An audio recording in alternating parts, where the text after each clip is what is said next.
So accept payments methods on Hostinger. So I'm going to show you what you need to do. So let's jump right into this video. And if you find this short video helpful, make sure you subscribe. So let's click on edit website.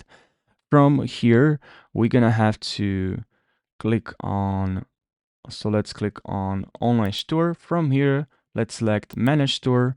And now here on manage store, from here, let's select payments. And now here you're going to have to connect or create a Stripe account. And once you do that, just connect your Stripe account to accept online payments. And once you're done with that, make sure now you go here to settings, payments, payment method. And then here you should be able to find this payment, right? This payment, right? But if you can't, it's not available in your country. Now it is available in my country.